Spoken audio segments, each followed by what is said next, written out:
Oke, bismillahirrahmanirrahim. Assalamualaikum warahmatullahi wabarakatuh. Teman-teman semua yang berbahagia, dimanapun Anda berada. Pada pagi hari ini kita akan memulai kuliah pendahuluan untuk materi-materi yang akan disampaikan di Akademi Kesadaran Diri Indonesia. Di sini sudah terpampang, terlihat ya, ini model yang dibuat oleh Dr. Bagus Riono. Struktur peradaban. Nanti saya coba akan integrasikan model ini dengan matematika detik, dengan pembahasan yang dibahas oleh Bang Aswar terkait dengan consciousness, David R. Hawkins, peta kesadaran. Dan selanjutnya saya akan masuk kepada mukadimah kitab Bidayatul Hidayah sebagai pedoman kita nantinya ketika kita belajar berbagai macam disiplin ilmu. Baik teman-teman semua, kita akan mulai dengan surat Al-Asr. A'udzubillahi minasyaitonirrajim. Bismillahirrahmanirrahim. Wal 'asri innal insana lafi khusr illal ladzina amanu wa 'amilus solihati wa tawasaw bil haqqi wa tawasaw bis sabri. Shadaqallahul azim. Teman-teman yang berbahagia, dari surat Al-Asr ini yang artinya masa, artinya ada satu batasan yang mana kita harus segera bergegas. Segera bergegas untuk melakukan suatu hal. Karena kalau tidak, sesungguhnya default manusia itu innal insana lafi khusrin. Sungguh benar-benar manusia itu dalam kondisi kerugian.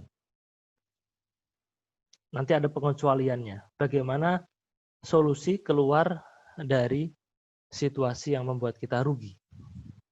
Nah, terkait dengan optimasi waktu, ada satu detail operasional yang teman-teman bisa pelajari, di mana ini di-create oleh Bapak Ahmad Tohafaz dengan matematika detiknya.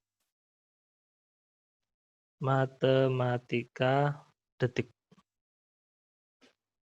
Jadi ayat pertama dan ayat kedua, wal asri innal insana lafi khusr, itu terjawab dengan matematika detik.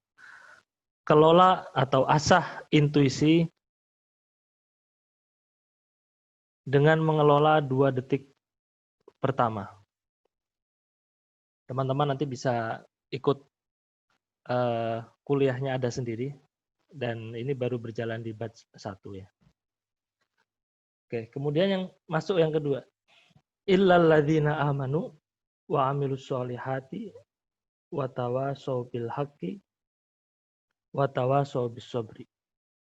Kita perhatikan amanu. Sana ada iman,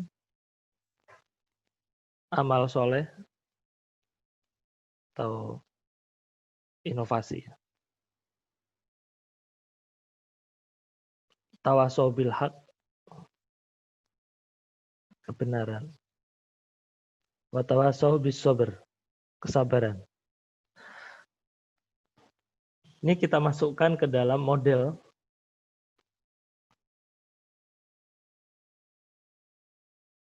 ada asumsi, nilai, pola pikir. Yang paling luar ada perilaku ya. Kita perhatikan runutan ayatnya. Sebelum amal soleh ini harus ada iman dulu. Iman ini maksudnya di mana? Ini maksudnya di gut view. Gut view-nya yang gimana ya? Pasti sebagai umat Islam kita harus menggunakan worldview Islam. Tidak bisa tidak. Worldview Islam ini sudah komplit sebagai satu sistem kehidupan yang utuh, tak terpisah.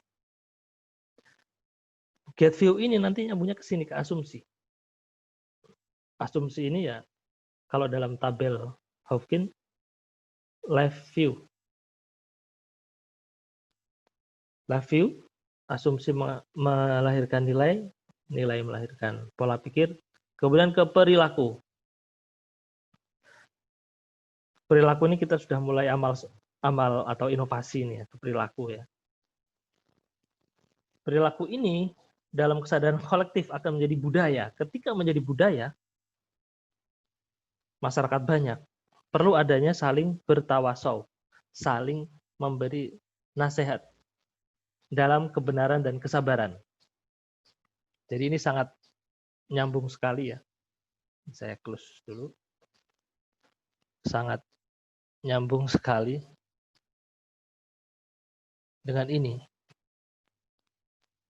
Dari asumsi, nilai, pola pikir, perilaku kesadaran kolektif akan menjadi budaya, yang mana di sini perlu dijaga dengan tawasau bil haqqi wa tawasau bis sabri. Nah, kemudian dari sini kita ke sini.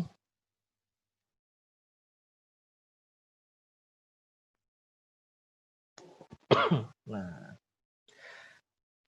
sini ada asumsi pembedanya ya, spiritual dan sains material ini. Asumsinya sistem organis, nilai-nilainya uncertainty, pola pikir non-linear, perilaku kreatif, eksploratif. Ini nanti bisa nyimak penjelasannya Bang Aswar, karena saya tidak akan bahas ini di sini. Kita akan membahas sesuatu yang lebih dalam lagi, menguatkan worldview Islam dengan apa? Dengan mengkaji satu bab awal dari kitab Bidayatul Hidayah. Nah, maksud saya memberikan mukadimah barusan itu biar kita tahu kedudukan ini di mana. Kedudukan Bidayatul Hidayah ini di mana, itu sangat mendasar sekali. Gitu ya. Nanti Imam Ghazali akan memberikan panduan ya agar kita tidak terprosok kepada pola pikir yang tidak betul dalam mempelajari suatu ilmu. Oke, kita langsung saja mulai. A'udzubillahi minasyaitonirrajim. Bismillahirrahmanirrahim. Qala al-mu'allifu rahimahullahu taala wa nafa'ana bihi wa bi ulumihi fi daraini amin ila an qala Bismillahirrahmanirrahim. Qul innal huda hudallah, katakanlah sesungguhnya petunjuk itu adalah petunjuk dari Allah Subhanahu wa taala. Alhamdulillah ya haqqa hamdih wassalatu wassalamu ala Muhammadin rasulihi wa abdihi wa ala alihi wa ashabihi min ba'dih. Amma ba'du. Ya, ini ditujukan untuk semua kaum muslimin, semua umat Islam yang akan belajar sesuatu hal, apalagi belajar ilmu agama, apalagi belajar apapun itu. Ini perlu diperhitungkan di awal. Ini lebih dari sekedar asumsi ya, tapi ini petunjuk, ini apa namanya, guidance. Fa'lam, ketahuilah wahai para penuntut ilmu yang betul-betul ingin mendapatkan ilmu. Al-mudhiru min nafsi sidqar raghbati fihi wa farta ta'attushi ilaihi, yang sangat haus dengan ilmu, pengen banget mendapatkan ilmu dari Allah Subhanahu wa taala. Perhatikan, ketika Anda bermaksud, bermotif dengan mencari ilmu adalah untuk berlomba-lomba, untuk bergaya-gayaan, untuk menonjolkan diri agar tampil di depan kerabat, wastimalata wujuhin nasi ilaika, dan orang itu akan melirikmu, kamu akan menjadi selebgram ya, karena alim, banyak tahu, pintar, orang akan melirik kepada kamu. Kalau itu yang kamu tuju, fa'antasa in fi hadmi dini, ketahuilah bahwa Anda dalam posisi menghancurkan agama Anda sendiri. Fi hadmi dinika wa ihlaki nafsika, menghancurkan nafs, menghancurkan jiwamu, menghancurkan eksistensimu, dan Anda menjual akhirat dengan nilai dunia. Nah, ini bahaya sekali ya. Fasafqatuka khasiratun. Bisa dipastikan transaksi Anda akan rugi. Wa tijaratuka ba'iratun. Bisnismu akan hancur juga. Bisnis di sini tidak semata-mata dalam arti apa bisnis transaksi seperti itu ya. Itu pun akan mempengaruhi juga, ya. Karena ekonomi itu kan paling luar tuh. Di baliknya ada politik, di bawahnya lagi ada apa itu hukum ya. Wa mu'allimuka mu'inun laka ala isyanika wa syarikun laka fi khusranika. Selain kamu merugikan dirimu sendiri, kamu juga menyeret gurumu melakukan hal yang tidak betul. Apa itu? Maksiat kepada Allah gara-gara ilmu yang kita pelajari dari beliau ini kita gunakan kepada tujuan yang berbeda. Mu'inun laka ala isyanika. Gurumu sebagai penolong, pembantu atau sebagai mentor untuk kamu melakukan suatu hal maksiat. Wasyarikun laka fi khusranika. Sama-sama bersamamu berjalan pada suatu yang bikin rugi. Imam Ghazali mengumpamakannya seperti penjual pedang kepada perampok.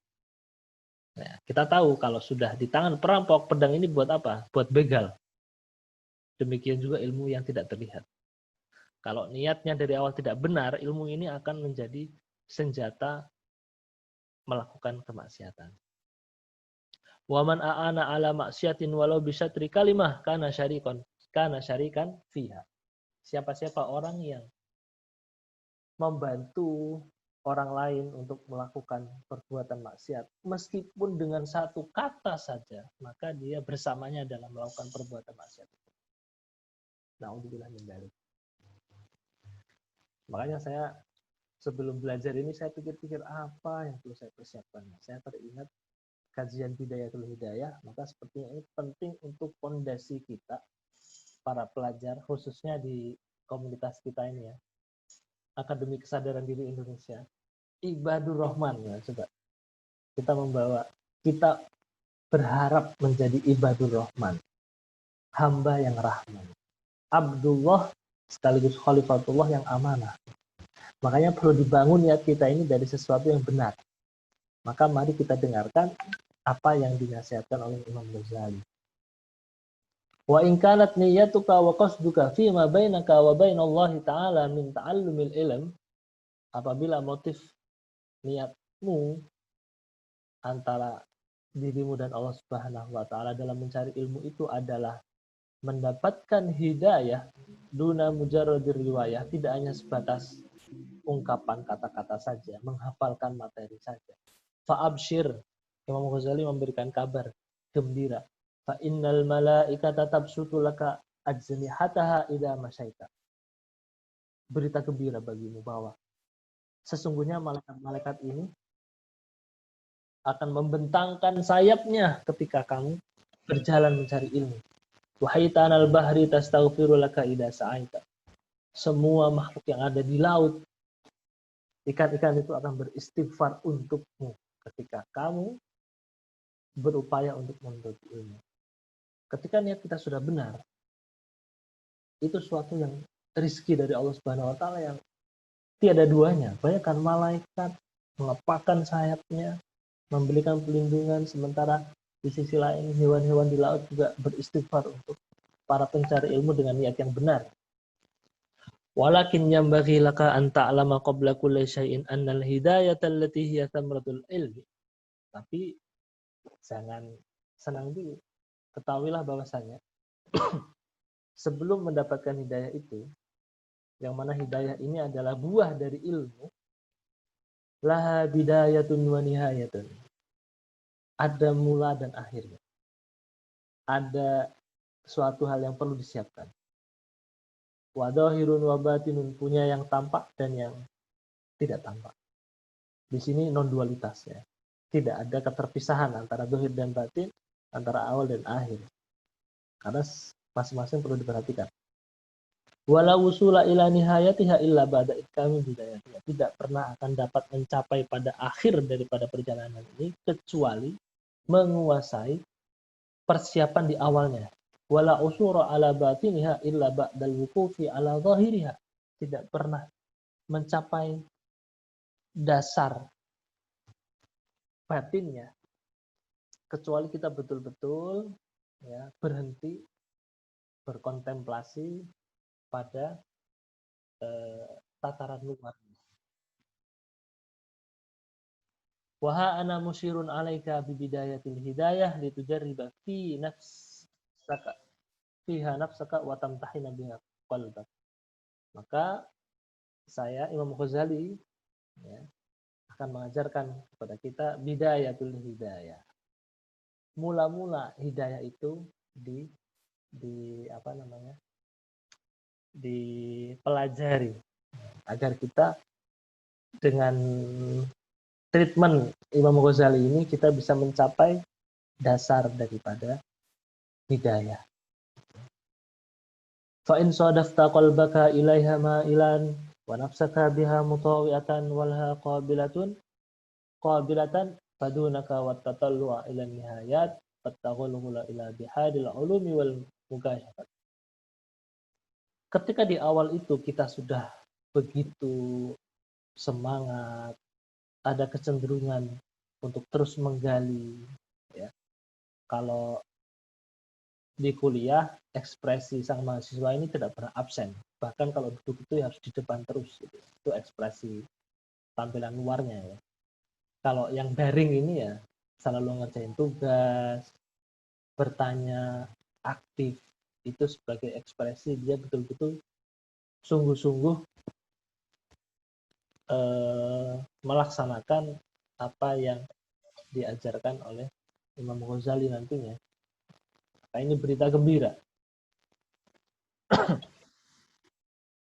Tetapi wa in sadaqta qalbaka inda mu'akhadatika iyyahu biha musawwifan, tapi perhatikan juga ada yang namanya murid itu ketika diajarkan pendahuluan ini, treatment ini, itu ada yang nanti aja deh, masih ada waktu. Wabil amali bimuqtadaha mumatilan. Ada ilmu, ada konsekuensi dari ilmu. Konsekuensi ilmu apa? Dia mempraktekannya.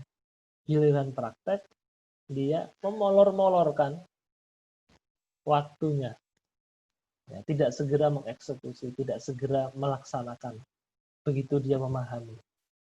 Fa'lam, ketahuilah, sadarilah, anna nafsakal ma'ilata ila talabil ilmi hiya nafsul ammaratu bisu. Ini tanda-tanda bahwa jiwa yang sedang berjalan untuk mencari ilmu itu adalah tipe jiwa ammarah bisu. Wa qad intahadat muti'atan lisyaitanil la'in liyudalliyaka bihablin ghurur fayastadrijaka bimakidati ila ghumratil halak. Nah, ini bisikan-bisikan setan yang jika dituruti akan menuntun kita kepada kehancuran. Wa qasduhu ayyurawija 'alaika syarra fi ma'radil khair. Maksudnya apa sih setan kayak gitu? Ya untuk memperlihatkan sesuatu yang buruk tampil menjadi sesuatu yang baik. Ya. Hatta yulhikak bil akhsarina a'mala alladziina dalla sa'yuhum fil hayatid dunya wa yahsabuna annahum yuhsinuna. Sehingga setan itu menang dan kita termasuk kepada orang-orang yang berharap imbalan yang pernah kita lakukan di dunia, ya, berharap kepada Allah imbalan, berharap kepada Allah buah atas pohon yang kita tanam, padahal kita sama sekali tidak menanam pohon karena salah bibit atau pohon itu dimakan hama, ya, gitu. Dan seterusnya. Wa inda dzalika yatslu 'alaika syaitanu fadlal ilm wa darajatal ulama wa ma warada fihi min al-akhbar wal athar wa yulhika an qawlihi sallallahu alaihi wasallam man istada ilman wa lam yazdad hudan lam yazdad minallahi illa hudan. Perhatikan ini baik-baik. Ada sebuah hadis yang disampaikan oleh Imam Ghazali, siapa-siapa orang yang bertambah ilmunya tapi tidak bertambah hidayahnya, tidak bertambah petunjuknya. Lam yazdad minallahi illa bu'da. Tidaklah dia bertambah kepada Allah itu kecuali semakin jauh saja. Wa an qaulihi sallallahu alaihi wasallam. Inna asyaddan nasi 'adzaba yaumil qiyamah alimun lam yanfa'ullahu bi'ilmihi. Sesungguhnya orang yang paling keras diadab Allah Subhanahu wa taala di hari akhir nanti adalah seorang yang berilmu tapi ilmunya tidak bermanfaat. Ilmunya tidak ada amal solehnya.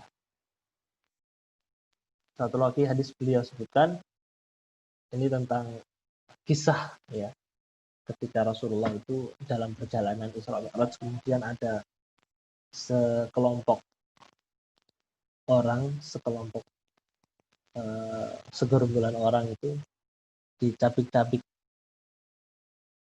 mulut lidahnya ya. Kemudian Rasulullah bertanya, kalian siapa? Mereka menjawab, kunna na'muru bil khairi wala na'tihi. Kami ini kelompok orang, golongan yang menyuruh kepada kebaikan, tapi kami tidak melakukan kebaikan itu. Wa nanha 'anis syarri wa na'tihi. Kami melarang suatu amal, tapi malah justru kita melakukan amal itu. Jangan sampai seperti itu. Fa iyyaka ya miskinu an tud'ina li tazwirihi wa tadalla bihabli ghururihi. Awas, hati-hati jangan sampai kita tertipu oleh bisikan-bisikan setan. Fawailun lil jahili haitsu lam yata'allam marrah wahidah. Sungguh celaka orang yang bodoh, orang yang jahil, karena dia tidak belajar sekali. Sekali di sini maksudnya gini, kecelakaannya itu sekali aja. Tapi perhatikan orang yang berilmu. Wa wailun lil alimi haitsu lam ya'mal bi ilmihi alfa marrati. Kecelakaannya 1000 kali orang yang berilmu tapi dia tidak menghasilkan amal soleh, tidak menghasilkan inovasi, tidak menggerakkan ilmunya. Ini perilaku yang baik. Nah, kalau kita lihat modelnya Pak Dr. Bagus tadi, dari ilmu, asumsi, nilai, pola pikir akan menghasilkan perilaku. Tapi kok tidak sampai kepada perilaku yang baik, berarti ini ada sesuatu. Ini kita perlu berdoa kepada Allah agar perilaku kita nanti selaras dengan apa yang diajarkan. Wa'lam rahimakallah, ketahuilah semoga Allah merahmati Anda, annan nasa fi talabil ilmi ala salasati ahwalin. Kemudian Imam Ghazali mengklasifikasi para penuntut ilmu ini ada 3 macam. Yang pertama, rajulun talabal ilmi liyaddakhirahu zadan ilal ma'ad. Mencari ilmu yang mana dengan ilmunya ini beliau menabung untuk akhiratnya kelak. Walam yaqsid bihi illa wajhallahi ta'ala wad daral akhirah. Tidak ada maksud lain, tidak ada motif lain kecuali hanya mengharapkan ridho dari Allah Subhanahu wa taala. Fahada minal faizin. Kelompok pertama ini Imam Ghazali menyebutnya kelompok orang yang faiz, yang menang. Minal faizin. Tipe kedua, rajulun talabahu liyasta'ina bihi ala hayatihil ajilah. Belajar agar dengan ilmunya ini, dengan skill keterampilannya ini dapat membantu kehidupannya di dunia. Wa yanala bihi al-'izza wal jaha wal mal. Selain itu dia dapat kepercayaan, dapat kemuliaan, dapat kedudukan, dapat harta. Wa huwa alimun bidzalika. Di waktu yang sama dia menyadari hal itu. Dia mengakui, dia mengetahui bahwa itu niatnya salah. Mustas'irun fi qalbihi rakakata halihi. Dalam jiwanya, dalam dirinya itu ya merasa gitu, ini enggak benar. Wa khissata maqsadihi. Motifnya tidak lurus. Motifnya busuk, tidak benar tidak karena Allah Subhanahu wa taala. Fahada minal mukhatirin. Ini termasuk golongan yang dalam kondisi emergensi, mukhatir, bahaya. Fa in ajaluhu qabla taubati khifa alaihi su'ul khatimah wa baqiya amru fi khataril masyiah. Selagi belum datang ajalnya dan dia belum bertaubat, maka dia dalam kondisi yang memprihatinkan, membahayakan. Dia tahu niatnya salah, tapi perilakunya itu mendorong dia untuk melakukan hal-hal yang tidak semestinya dilakukan oleh seorang dalam kategori faiz tadi. Kalau tipe seperti ini dikhawatirkan su'ul khotimah, kematian yang buruk. Nah, kemudian Imam Ghazali memberikan penjelasan lebih lanjut. Wa in wuffiqa lit-taubati qabla hululil ajali, ketika dia diberikan Allah kesempatan bertaubat sebelum meninggal, wa adhafa ilal ilmil amal, dan ilmunya itu menghasilkan amaliyah yang baik, menghasilkan inovasi yang bagus, menghasilkan amal jariyah gitu ya. Wa tadaraka ma farata minhu minal khalal, kemudian orang ini menambal dari kekurangan yang dulu pernah dilakukan, iltahaqo bil faiz, maka dia akan dikelompokkan ke dalam golongan pertama dari orang-orang yang faiz. Fa inna ta'iba minadz dzambi kaman la dzamba lahu, karena sesungguhnya orang yang bertaubat dari dosa itu seperti tidak melakukan dosa. Ini pentingnya tazkiyah, pentingnya kita melakukan pensucian diri setiap saat. Saya sering berpikir seperti ini ya, masa untuk beristighfar saja kita harus belajar dari Dr. Howland, seorang healer. Beliau bekerja sebagai dokter psikolog di sebuah rumah sakit, yang mana rumah sakit ini rumah sakit yang dengan penjagaan ketat karena pasiennya itu pasien yang istimewa ya, susah dikendalikan, melakukan kekerasan fisik. Di samping itu sakit jiwa kan repot. Setiap hari beliau melakukan pembersihan. Masa untuk istighfar aja kita harus belajar pada beliau. Di mana ini otak kita pakai? Di mana kesadaran kita? Tapi yang namanya hikmah itu dhalatul mu'min. Al-hikmatu dhalatul mu'min. Yang namanya hikmah, kebijakan, kebijaksanaan, kebaikan, itu merupakan sesuatu yang hilang, yang dimiliki oleh umat Islam. Ana wajadahu akhodah. Dimanapun dia mendapatkannya, ambillah, sudahlah. Lupakan apakah dia muslim atau tidak. Selagi itu bermanfaat sesuai dengan syariat, jangan malu-malu untuk belajar darinya. Bagaimana kita membersihkan diri.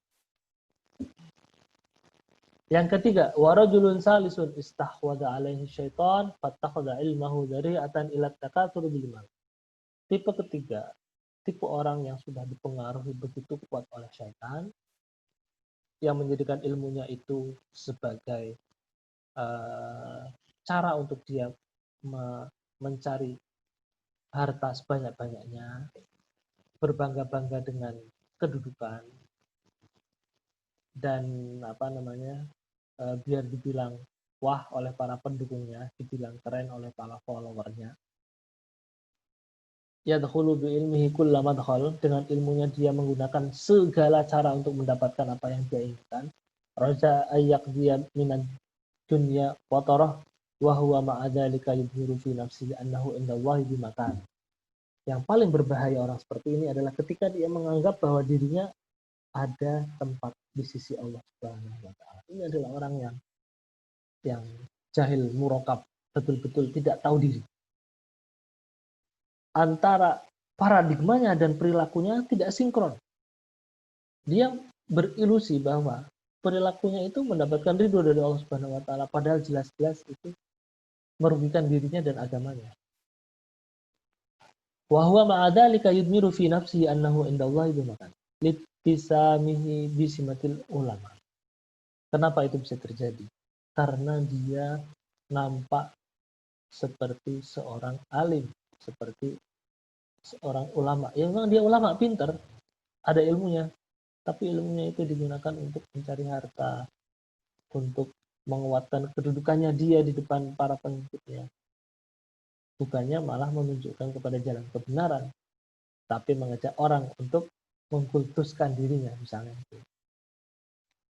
Ma'atakalubihi ala dunya zahiran wa batinan. Fahadha minal halikin, ini termasuk kelompok orang yang celaka. Wa minal hamqal maghrurin, dan termasuk dari golongan yang pandir dan tertipu. Idr roja'u munqati'un an taubati, karena hampir tidak ada kesempatan untuk bertaubat bagi dia, karena merasa benar, karena merasa sudah di atas jalan yang lurus. Lidhannihi annahu minal muhsinin, dia mengira dia dari orang-orang yang berbuat kebaikan, padahal dia termasuk orang yang lalai dari firman Allah. A'udzubillahi minasyaitonirrajim.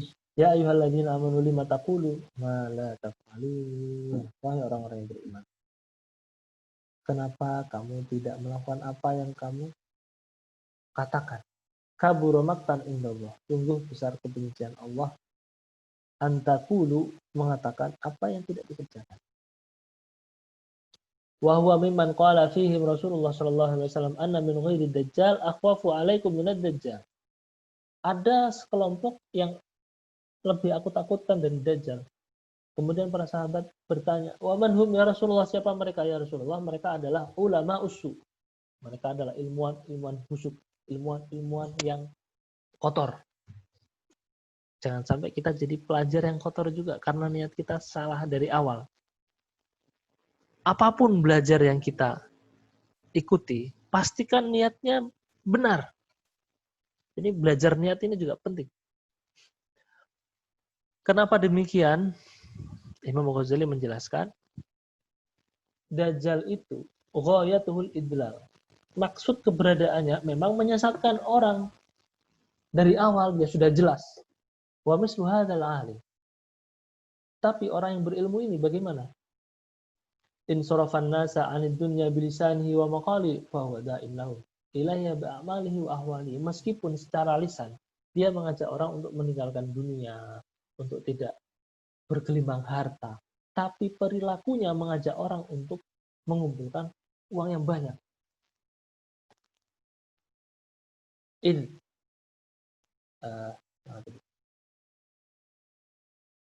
Walisanul hali antaku min lisanil maqal. Suara perbuatan itu lebih fasih, lebih keras daripada omongan lisan. Contoh itu, tauladan itu lebih mengena daripada hanya berkata-kata. Wa tiba'un nasi ilal musa'adati fil a'mali amyalu minha ilal mutaba'ati fil aqwal. Nature-nya manusia itu lebih mudah mengikuti tauladan orang, mengikuti apa yang dia lihat, daripada hanya sekedar mendengar dari kata-kata saja. Fama afsadahu hadal maghrur bi amalihi aktaru mimma aslahahu bi aqwali. Betapa banyak kerusakan yang diakibatkan dari perilakunya itu daripada omongannya yang membetulkan, daripada ceramah-ceramahnya yang menyejukkan hati, daripada kuliah-kuliahnya yang menginspirasi. Lebih menghancurkan perilakunya daripada ucapan. Idla yastajri'ul jahilu 'ala ar-raghbati fid dunya illa bistijra'il ulam. Orang yang bodoh, orang awam itu, dia berani melakukan sesuatu karena ada contohnya. Kalau yang dicontoh itu melakukan hal yang dilarang, apalagi orang awam. Faqad sara ilmuhu sababan li jara'ati ibadillahi 'ala maksiat. Ilmu orang yang salah niat tadi itu menjadi alasan, menjadi dalil bagi orang lain yang mengikutinya untuk berbuat maksiat. Na'udzubillah min dzalik. Wa nafsuhul jahilatu mudillatun ma'a dzalika tumannihi wa turajjihi wa tad'uhu ila ayyamunna 'ala Allahi bi'ilmihi wa tukhayyilu ilaihi nafsuhul ammaratu annahu khairun min katsirin min ibadihi. Yang lebih parah, dia malah justru beranggapan dirinya lebih baik daripada yang lain.